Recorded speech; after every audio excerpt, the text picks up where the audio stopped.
The pioneers of string theory struggled for years, working alone on an idea that nobody else believed in. Here's the gist of it. For decades, physicists believed that the tiniest bits inside an atom were point particles. Flying around the outside were the electrons, and inside were protons and neutrons, which were made up of quarks.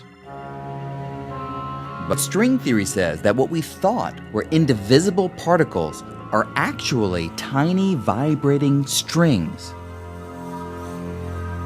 It's nothing really mystical. It's a really tiny string. It either closes into its little circle or it has endpoints, but it's just a little string.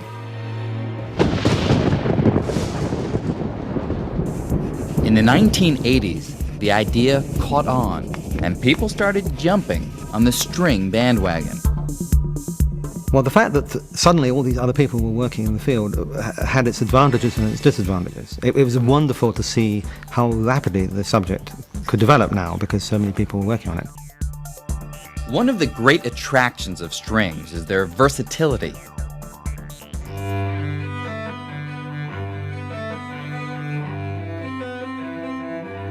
Just as the strings on a cello can vibrate at different frequencies, making all the individual musical notes, in the same way, the tiny strings of string theory vibrate and dance in different patterns, creating all the fundamental particles of nature.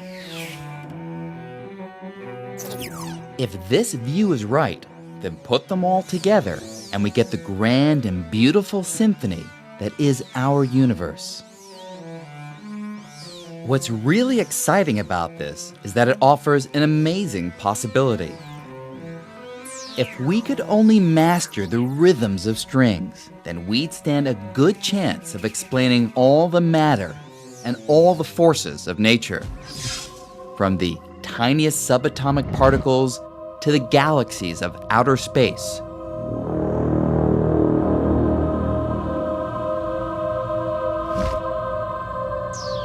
This is the potential of string theory, to be a unified theory of everything. But at first sight, in our enthusiasm for this idea, we seem to have gone too far.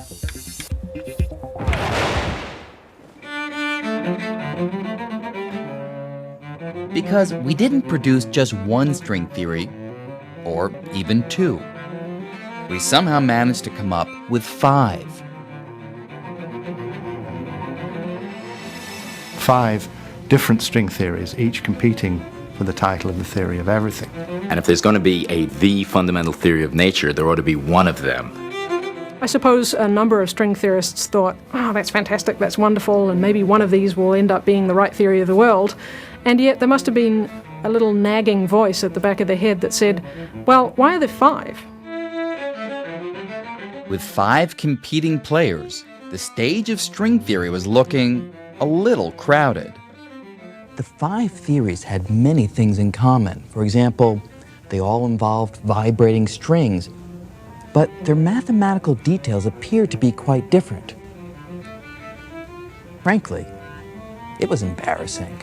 How could this unified theory of everything come in 5 different flavors? This was a case where more was definitely less. But then, something remarkable happened.